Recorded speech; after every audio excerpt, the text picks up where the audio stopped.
31 میں فرما رکھا قل ان کنتم تحبون اللہ فاتبعونی یحببکم اللہ ویغفر لکم ذنوبکم واللہ غفور رحیم، جس کا معنی ہے کہ کہہ دیجئے محمد صلی اللہ علیہ وسلم کہ اگر تم اللہ سے محبت کرنے کا دعویٰ کرتے ہو، قل ان کنتم تحبون اللہ فاتبعونی، تو میری اتباع اور میری پیروی کرو، میرے طریقے پہ چلو، فاتبعونی یحببکم اللہ، تو اللہ تم سے محبت کرے گا، ویغفر لکم ذنوبکم، اور تمہارے گناہوں کو معاف کرے گا، واللہ غفور رحیم، اللہ بڑا معاف کرنے اور رحم کرنے والا ہے۔ تو کہا قل ان کنتم تحبون اللہ، اگر تم چاہتے ہو یا تم دعویٰ کرتے ہو تم اللہ سے محبت کرتے ہو، فاتبعونی، تو میری اتباع کرو تو اللہ کی محبت ملیں گے۔ تو بغیر نبی اکرم صلی اللہ علیہ وسلم کی اتباع کے کسی کو اللہ کی محبت حاصل نہیں ہو سکتی، یاد رکھیں، چونکہ یہود بھی دعویٰ کر رہے تھے اس زمانے میں کہ اللہ کیا محبوب ہے، نصارہ بھی دعویٰ کر رہے ہیں اللہ کیا محبوب ہے، مشرکین مکہ بھی دعویٰ کر رہے ہیں اللہ رب العزت کے محبوب ہے۔ اللہ رب العزت فرما رہا ہے کہ اللہ کس سے محبت کرتا ہے؟ نبی کے ذریعے فرمایا قل ان کنتم تحبون اللہ، کیا نبی آپ کہہ دیجئے ان لوگوں سے اگر تم اللہ سے محبت کا دعویٰ کرتے ہو، فاتبعونی، تو میری اتباع کرو، یحببکم اللہ، تو اللہ تم سے محبت کرے گا۔ تو اللہ ہم سے محبت کرتا ہے اگر ہم نبی اکرم صلی اللہ علیہ وسلم کی اطاعت اور فرمانبرداری کرتے ہیں۔ اور آج ہمارا معاملہ نبی اکرم صلی اللہ علیہ وسلم کی اطاعت فرمانبرداری کا کیا ہے؟ ہم اپنی دین اور شریعت کے ہر معاملے میں منمانی کرتے ہیں، جو میں چاہوں گا، جیسا میں چاہوں گا، جیسا میرا دل چاہے گا میں ویسا کروں گا۔ نہیں، یہ نہیں ہوتا۔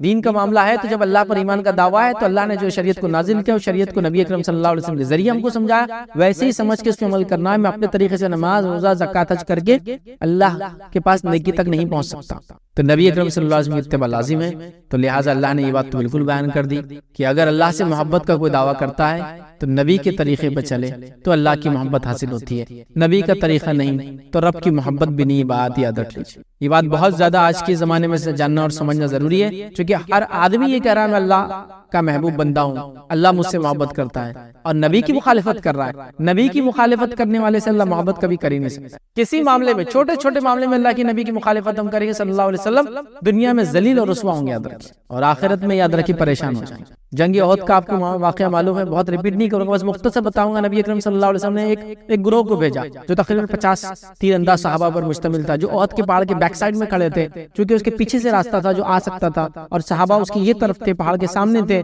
اور پیچھے سے اگر کوئی آ جائے گا تو دونوں طرف سے اٹیک ہوگا، سامنے سے بھی دشمن، پیچھے سے دشمن۔ تو آپ نے کھڑا کیا اور یہ کہا کہ اگر پرندے آگے ہمارا گوشت نوچ بھی لے تو تم نیچے نہ اترنا۔ لیکن ہوا یہ کہ جنگ کے شروعاتی دور میں دشمنوں کے پیر اکھڑ گئے، تو کچھ مسلمانوں کو لگا جو اوپر کھڑے تھے کہ اب اس کا مطلب یہ تھا کہ دشمن کے ہارنے تک، دشمن ہار رہا، آپ کو بھاگنا چاہیے، اور وہ اتر کر آ گئے، اور چند لوگ وہاں باقی رہے، شاید 5 7 یا 10 کچھ باقی رہے۔ نتیجہ یہ ہوا، یاد رکھیے، کہ مسلمانوں کو ایک طرح سے جیت جو ہو رہی تھی وہ ایک طرح سے شکست میں تبدیل ہو گئی۔ ویسے معاملہ اس میں برابری کا رہا، لیکن ایک طرح سے جیت شکست میں تبدیل ہو گئی، صرف ایک بار نہ اتباع چھوڑنے کے نتیجے میں۔ تو لہٰذا نبی اکرم صلی اللہ علیہ وسلم کی اتباع ہم پر لازم اور واجب ہے ہر حال میں، یاد رکھیے۔ آئیے آگے بڑھتے ہیں۔ 9 ہم اپنے دیکھتے ہیں وہ کون سے لوگ ہیں 90 آج جو ہم 10 لوگ دیکھ رہے ہیں ان میں سے کہ جن سے اللہ محبت کرتا ہے، یاد رکھیے، وہ ہے آپس میں نرم دل رہنے والوں سے اللہ محبت کرتا ہے، آپس میں نرم دل رہنے والوں سے اللہ محبت کرتا ہے۔ آئیے سورہ مائدہ سورہ نمبر 5 آیت نمبر 54 میں اللہ نے فرما رکھا، کیا کہا سنیے، اے لوگوں جو ایمان لائے ہو، تم میں سے جو کوئی اپنے دین سے پھر جائے تو اللہ عنقریب قریب ایسے لوگوں کو لائے گا جو ان سے محبت کرے گا اور وہ اس سے محبت کریں گے۔ اللہ ایسے لوگوں کو اللہ لائے گا جو اللہ سے محبت کریں گے، اللہ ان سے محبت کریں گا اگر ہم دین سے پھر گئے۔ یہ بات صحابہ کو کہی جا رہی ہے کہ اگر تم دین پر عمل نہیں کرو گے، نبی اکرم صلی اللہ علیہ وسلم کے ساتھ نہیں دو گے، تو ہم دوسری قوم لائیں گے جس سے اللہ محبت کریں گا اور وہ اللہ سے محبت کریں گے۔ اب صفت کیا ہوں گی ان کی، کیریکٹرسٹکس کیا ہوں گے ان کی، آگے سنیے، مومنوں پر بڑے نرم ہوں گے اور کافروں پر بڑے سخت ہوں گے۔ مومنوں پہ نرم ہوں گے وہ لوگ، یہ ان کی صفت ہوں گی، تو آپس میں نرمی اختیار کرنے والوں سے اللہ میں نے اس لیے کہا محبت کرتا ہے۔ بڑے سخت ہوں گے اور اللہ کے راستے میں جو ہے جہاد کریں گے اور کسی ملامت کرنے والے کی ملامت سے نہیں ڈریں گے۔ یہ اللہ کا فضل ہے اور وہ اسے دیتا ہے جس کو وہ چاہتا ہے۔ اللہ وسعت والا اور سب کچھ جاننے والا ہے۔ تو یہاں دیکھیں اللہ نے فرما دیا کہ اللہ تعالیٰ اس قوم جس سے وہ محبت کرتا ہے اس کی ایک صفت یہ ہے کہ وہ آپس میں نرم ہوتے ہیں، تو لہٰذا آپس میں نرم رہنے والوں سے اللہ محبت کرتا ہے۔ آج آپس میں ہم لوگوں کی سختیاں کتنی زیادہ ایک دوسرے کے معاملے میں دیکھیے، ذرہ برابر بھی ایک دوسرے کی کوتاہیوں کو، لرزشوں کو، غلطیوں کو معاف کرنا نہیں چاہتے، فوراً بدلہ لینا چاہتے، سخت بدلہ لینا چاہتے، ذلیل کر کے بدلہ لینا چاہتے، مار کر بدلہ لینا چاہتے، ناانصافی کر کے بدلہ لینا چاہتے، معاف بھی تو کر سکتے ہیں نا۔ تو آپس میں رتی برابر بھی نرمی نہیں یاد رکھی، بھائی بھائی میں باقی نہیں ہے، رشتہ داروں میں باقی نہیں ہے، پڑوسیوں میں باقی نہیں ہے، قوم اور ملت میں کوئی نرمی باقی نہیں یاد رکھی۔ ہر آدمی سنگ دل ہوتا چلا جا رہا ہے اور سنگ دلی کے بڑے نقصانات یاد رکھیے اور نرم دلی کے بڑے فائدے ہیں۔ تو سنگ دل ہو جا رہے ہیں تو نرم دل ہونا چاہیے، چونکہ اللہ جس قوم سے محبت کریں گے اللہ فرما رہا ہے اس کی ایک صفت بیان کر رہا ہے وہ نرم دل ہوں گے۔ تو آپس میں نرم ہونا بڑا ضروری ہے۔ آج ہم آپس میں سخت ہیں، اور جہاں سختی اختیار کرنا ظالموں کے خلاف، مجرموں کے خلاف، جو قوم، ملت، انسانیت کے جو ہے خونی ہیں، ان کے سامنے ہم نرم ہیں، اور آپس میں ہم جو ایک دوسرے سختی کر رہے ہیں، سمجھے؟ تو لہٰذا آپس میں نرمی اختیار کرنے والوں کو، شفقت اختیار کرنے والوں کو، نرمی سے مراد درگزر کر دینے والوں کو، معاف کر دینے والوں کو، تھوڑے بہت معاملات کو سنبھال لینے والوں کو، سمجھے نا بات؟ تو لہٰذا ایسے لوگوں کو اللہ محبت، تو آپس میں نرمی ہونا چاہیے، ٹھیک ہے؟ تو یاد رکھیے اللہ محبت کرتا ہے۔ اور آج کا جو ہم آخری پارٹ دیکھیں گے، یاد رکھیے جو 10واں آج ہم دیکھیں گے انشاءاللہ جس پوائنٹ اللہ جن سے محبت کرتا ہے وہ ہے جو فرائض کے علاوہ نوافل کی کثرت کرتے ہیں، اللہ ان سے محبت کرتا ہے۔ ویسے فرائض کرنے والوں سے بھی کرتا ہے، یہ حدیث میں دونوں باتیں ایک ساتھ آ رہی ہیں، لیکن ہم چونکہ نوافل دیکھنا چاہ رہے ہیں تو اس لیے ہم کریں فرائض کے علاوہ نوافل، فرائض سے بھی نوافل سے بھی، لیکن فرائض کے علاوہ نوافل میں اضافہ کرنا، کثرت کرنے والے سے اللہ محبت کرتا ہے۔ حدیث سنیے، جس شخص نے میرے کسی دوست سے، مطلب اللہ کے ولی سے دشمنی کی، میرا اس سے اعلان جنگ ہے۔ اللہ کے ولیوں سے دشمنی کریں گا، اللہ کا اس سے اعلان جنگ ہے۔ پھر آپ نے فرمایا میں نے بندے پر جو چیزیں فرض کی ہیں ان سے زیادہ مجھے کوئی چیز محبوب نہیں ہے، ٹھیک ہے، جس سے وہ میرا قرب حاصل کرے۔ مطلب جو چیزیں اللہ نے انسانوں پر، ہم مسلمانوں پر فرض کی ہے، ان چیزوں سے اللہ تعالیٰ سب سے زیادہ خوش ہوتا ہے، اور ان چیزوں کی وجہ سے اللہ کا سب سے زیادہ قرب، نزدیکی حاصل ہوتی ہے۔ تو پتہ چلا فرض کرنے سے، فرض سب سے زیادہ پسندیدہ اس لیے اللہ نے ہم پہ فرض کیا ہو، جیسا کہ توحید، نماز، روزہ، زکوٰۃ، حج، یہ فرض ہے، اور فرض ہے بول کر اللہ سے ہم کافی قریب ہو جاتے ہیں۔ یاد رکھیے اللہ قریب رکھتا ہے ایسے لوگ، اللہ محبت کرتا ہے اور قربت حاصل ہوتی ہے فرائض کو ادا کرنے سے۔ لیکن چونکہ نوافل کی بات کی ہم نے، آگے آ رہا ہے، یعنی فرائض کے ذریعے سے میرا قرب حاصل کرنا مجھے سب سے زیادہ پسند ہے، محبوب ہے۔ میرا بندہ نوافل کے ذریعے بھی میرا قرب حاصل کرتا ہے، حتیٰ کہ میں اسے محبت کرنے لگ جاتا ہوں۔ تو فرائض سے تو میں کرتا ہی ہوں، اللہ فرما رہا ہے محبت، لیکن پھر میرا بندہ جب نوافل کرتا ہے اور نوافل میں اضافہ کرتا ہے تو میں اس سے محبت کرنے لگ جاتا ہوں، یاد رکھیں، لگ جاتا ہوں۔ اور جب میں اس سے اس کے ذوق عبادت، مطلب فرائض کی ادائیگی کے بعد نوافل کے اہتمام کی وجہ سے جو اس کا ذوق عبادت ہے، محبت کرتا ہوں، تو اس کے نتیجے میں یہ ہوتا ہے کہ میں اس کا کان بن جاتا ہوں جس سے وہ سنتا ہے۔ جس کا معنی یہ نہیں کہ اللہ نعوذ باللہ اس کے اندر چلا جاتا ہے، اس کا معنی یہ ہے، یا یہ بھی نہیں کہ اللہ کا حصہ اس میں آ جاتا ہے، نعوذ باللہ نہیں، اس کا معنی ہے کہ اللہ تعالیٰ اس کو وہی چیز سناتا ہے، یا بندہ وہی چیز سنتا ہے جو جائز ہے سننا اس کو، تو اللہ اس کا کان بن جاتا ہے جس سے سنتا ہے۔ معنی یہ وہ ہر وہ جائز چیز سنتا ہے جو صحیح ہے، غلط چیزوں کو، حرام چیزوں کو نہیں سنتا ہے۔ پھر اللہ فرماتا ہے اس کی آنکھ بن جاتا ہوں جس سے وہ دیکھتا ہے، مطلب ہر وہ چیز دیکھتا ہے جو اس کا رب اس سے چاہتا ہے۔ اس کے وہ ہاتھ بن جاتا ہوں جس سے وہ پکڑتا ہے، مطلب ہر وہ چیز بندہ پکڑتا ہے جو جائز ہے، حرام چیزوں کو ہاتھ نہیں لگاتا ہے۔ اور اس کا پیر بن جاتا ہوں جس سے وہ چلتا ہے، اس کا مطلب یہ ہے کہ ہر وہ جائز کام کرتا ہے، اس کام کی طرف چلتا ہے جو اللہ پسند کرتا ہے، ناجائز حرام کاموں کی طرف نہیں چلتا ہے۔ پھر فرمایا جس سے چلتا ہے، اور اگر وہ مجھ سے کسی چیز کا سوال کرتا ہے تو میں اسے ضرور عطا کرتا ہوں۔ پھر اگر مجھ سے کوئی چیز کا سوال کرتا ہے، دعا کرتا ہے، مانگتا ہے تو میں اس کو دے دیتا ہوں۔ اور اگر وہ کسی چیز سے پناہ طلب کرتا ہے، دشمن سے، مصیبت سے، مشکل سے، تو میں اس کو پناہ دے دیتا ہوں۔ اور کسی چیز کو سر انجام دینے سے مجھ سے کوئی تردد نہیں ہوتا سوائے مومن کے نفس قبض کرنے کے، مطلب پھر کوئی چیز مجھے اس معاملے میں روکتی نہیں سوائے اس کے کہ اس کی نفس قبض کرنے کے لیے، کہ وہ موت کو ناپسند کرتا ہے اور مجھے اس کا غم اندوہ ناپسند لگتا ہے، ٹھیک ہے۔ تو یہاں نبی اکرم صلی اللہ علیہ وسلم نے جو بات بتائی کہ اللہ تعالیٰ کا قرب حاصل کرنا، اس کی محبت حاصل کرنے کا سب سے بڑا ذریعہ فرائض ہے۔ لیکن چونکہ ہم دیگر عبادتیں دیکھ رہے تو میں نے فرائض کو نہ رکھتے، نوافل کی بھی چونکہ فضیلت ہے اس میں، حالانکہ 2 پوائنٹ اس میں آ رہے ہیں۔ تو نوافل کے نتیجے میں یہ ہوتا ہے کہ جب انسان فریضہ ادا کرتا ہے تو اللہ سے قریب ہوتا ہے، لیکن اور اضافہ کرتا ہے جب نوافل کا فرض کے بعد تو اللہ سے وہ قریب ہو جاتا ہے، اللہ اس سے پھر محبت کرنے لگ جاتا ہے۔ اور اس کی محبت کے نتیجے میں یہ ہوتا ہے کہ وہی چیز سنتا ہے جو اللہ چاہتا ہے، وہی چیز دیکھتا ہے جو اللہ چاہتا ہے، وہی جگہ چیزوں کو پکڑتا ہے جو اللہ چاہتا ہے، اور انہی چیزوں کی طرف چلتا ہے جو اللہ چاہتا ہے، یہ اس کو فائدہ ہوتا ہے۔ پھر وہ اللہ سے دعا کرتا ہے، اللہ اس کی دعا سنتا ہے، اللہ سے پناہ طلب کرتا ہے، اللہ اس کو پناہ دے دیتا ہے۔ تو لہٰذا کتنی زبردست بات یاد رکھیں اس میں کہی گئی۔ تو لہٰذا پتہ چلا فرائض کے علاوہ نوافل کرنے سے ہمیں اللہ کا قرب حاصل ہوتا ہے، محبت حاصل ہوتی ہے، اور یقیناً اب رمضان کا مہینہ قریب ہے، ہم جو لیکچر دیکھ رہے ہیں تو ہمیں چاہیے کہ ہم نوافل کا اضافہ ابھی سے شروع کر دیں تاکہ پھر رمضان آتے آتے ہمارا نوافل میں اور اضافہ ہو جائے اور ہم نیکیوں کی طرف اور زیادہ بڑھنے والے اور نیکیوں کو زیادہ سے زیادہ کرنے والے بہرحال بن جائے۔ تو آئیے یہ 10 پوائنٹ جو میں نے مناسب سمجھی، اللہ کن لوگوں سے محبت کرتا ہے وہ باتیں میں آپ کے سامنے رکھوں، یا وہ لوگ جن سے اللہ محبت کرتا ہے۔ تو کئی لوگوں سے کرتا ہے اللہ، ویسے تو قرآن و سنت میں بہت ساری باتیں آتی لیکن اتنا وقت نہیں تھا، تو ہمیں 10 لوگوں کو میں نے چنا اور 10 پوائنٹ کی شکل میں آپ کے سامنے رکھا کہ یہ وہ 10 لوگ ہیں جن سے اللہ نے محبت کے بارے میں خود کہا. ایک تو میں دعویٰ کروں اللہ مجھ سے محبت کرتا ہے، یہ دعویٰ سچ جھوٹ دونوں ہو سکتا ہے، لیکن یہ بات اللہ کی طرف سے آ رہی ہے کہ اللہ کن سے محبت کرتا ہے، اور یہ بات 10 لوگوں کو ہم نے دیکھا. تو ہمیں چاہیے کہ ان اعمال کو ہم کرنے کی کوشش کریں اور اپنے نفس کے اندر ان اعمال کو ڈالیں. بہرحال اسی پہ اپنی بات کو ہم ختم کریں گے. اللہ رب العزت سے دعا ہے کہ اللہ سبحانہ تعالیٰ جو کچھ باتیں کہے گی اس پہ عمل کرنے کی ہمیں توفیق عطا فرمائے، ہمیں ہر قسم کے گناہ اور معصیت سے ہمیں بچائے، ہمیں جو اپنا محبوب بندہ بنائے. جب تک ہمیں زندہ رکھے اسلام اور ایمان پر زندہ رکھے، خاتمہ ہمارا ایمان پر ہو. وآخر دعوانا الحمدللہ رب العالمین. سبحان ربک رب العزت عما یصفون وسلام علی المرسلین والحمدللہ رب العالمین.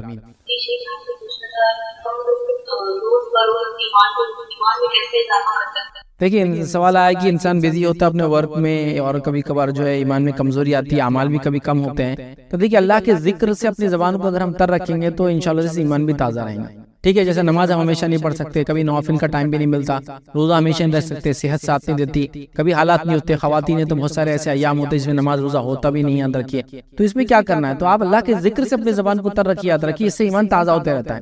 دیکھیے رمضان کے اندر ہماری ایمانی کیفیت الگ ہوتی ہے، رمضان کے بعد الگ ہوتی ہے. کیوں ایسا ہوتا ہے؟ رمضان میں کیا چیز ہم زیادہ کرتے ہیں بتائیے؟ اللہ کا ذکر تو زیادہ کرتے ہیں، توبہ کرتے ہیں، استغفار کرتے ہیں، قرآن کو سنتے ہیں، قرآن کو پڑھتے ہیں. تو اللہ کے ذکر کے بڑھنے کی وجہ سے ہماری ایمانی کیفیت بھی بلند ہو جاتی ہے. تو لہٰذا اگر کچھ نہ بھی کر سکے تو ذکر، سبحان اللہ، الحمدللہ، استغفر اللہ، ماشاء اللہ، انشاءاللہ، تبارک اللہ، سلام وغیرہ، مطلب جو چھوٹے چھوٹے اذکار ہے ان کو آپ کنٹینیوس کرتے رہے. اس کے علاوہ بھی ظاہر سی بات ہے آپ نمازوں میں اضافے کا اہتمام، روزے میں اضافے کا اہتمام کریں. لیکن یہ ایک چیز میں بتا سکتا ہوں جو کامنلی ہم کر کے اپنے ایمان کو فریش اور تر و تازہ رکھ سکتے ہیں. دوسرا، ایسے مجلس ایسے لوگوں میں بیٹھنے کی کوشش کیجیے جہاں جانے سے بھی آپ کا ایمان تر و تازہ ہو جاتا ہے. کہ تو ایسی بہت ساری مجلس ہے جہاں جانے سے ایمان میں کمزوری، کٹوتی، گھٹاوٹ جس کو کہتے ہیں، برائی آ جاتی ہے اور ایمان بوجھل ہو جاتا ہے. لیکن کچھ مجلسیں ایسی بھی جن میں جانے سے آپ کا ایمان ریفریش ملے گا. تو ایسے مجلسوں میں بیٹھے تو اللہ کے ذکر سے زبان کو تر رکھیے، اچھی مجلسوں میں جانے کی بہرحال کوشش کیجیے، جہاں بھی بیٹھے اللہ کو یاد کیجیے اور اچھے عمل کرنے کی کوشش کیجیے. تو میں سمجھتا ہوں ایک ریفریشمنٹ یا بوسٹر یا اسٹیمولس ہم کو ملتا رہے گا. اور بہرحال پھر جب بھی وقت ملے تو اللہ سے قرب حاصل کرنے کے لیے بڑے اعمال جیسے نماز میں نوافل کا اضافہ، تلاوت قرآن ہے اور نفل روزے وغیرہ، تو اس سے اور انسان اللہ کا قرب بھی حاصل کرتا ہے اور انسان کا ایمان بھی تر و تازہ رہتا ہے.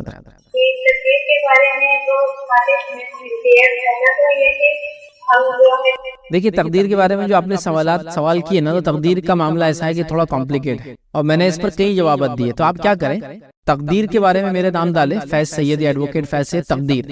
آپ کو اس میں ڈیٹیل میں آنسر ملیں گا. چونکہ جیسے آپ نے سوال کیا، سوال بہت اچھے سے آپ نے فریم کیا کہ تقدیر میں سب لکھا ہے تو کیا دعا کرنا چاہیے، اور اگر تقدیر میں لکھا ہے تو ایک عورت کے نکاح ہوتا ہے اور اس کو شوہر صحیح نہیں ملتا ہے یا پھر وہ ایسا ہوتا ہے ویسا ہوتا ہے، تو کیا یہ بھی تقدیر کا حصہ تھا اور کیا یہ بھی اچھا ہی ہے؟ تو یاد رکھیے جو کچھ بھی انسان کے ساتھ ہوتا ہے وہ اچھا ہی ہوتا ہے. اب چونکہ میرے پاس اتنا ٹائم نہیں میں ایکسپلین کروں، چونکہ میرے کئی لیکچرز اس پہ مطلب کوشچن آنسرز کی شکل میں جو ایٹ لیسٹ 15 to 20 منٹس کے پورے تقدیر پر، جس سے میں نے بہت زیادہ ڈیٹیل میں ان ڈیپتھ جا کر آنسر دیا کہ کیسے ہم سمجھے کہ جو ہر چیز میرے ساتھ ہو رہی ہے میرے لیے خیر ہے. تو اتنے شارٹ پیریڈ میں شاید میں نہیں سمجھا پاؤں گا آپ کو کہ وہ کیسے خیر ہے. بس اتنا تو کہہ سکتا ہوں آپ نے جو سوال کیا کہ ہر چیز جو ہمارے ساتھ ہوتی ہے اس میں خیر کا پہلو ہے.